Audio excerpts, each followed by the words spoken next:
qendër kazaje në Sanxhakun e Durrësit, i cili kishte edhe një treg të vogël, ndërsa nga Teki Selenica, më 1927, thuhet se kavaja shërbente si qendër administrative e 56 fshatrave përreth, dhe se qyteti ishte i ndarë në 5 lagje. Këtu fillon sahat kulla e kavajës, bishkrimet dhe historiku i saj. Arti të shkruarit arabisht, për nga përcaktimi, është më arabi të gjithë arteve plastike të islamit.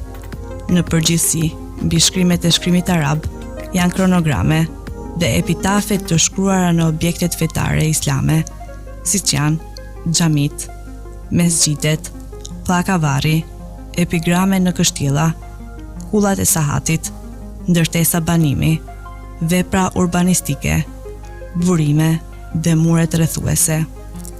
Ato janë të shkruara në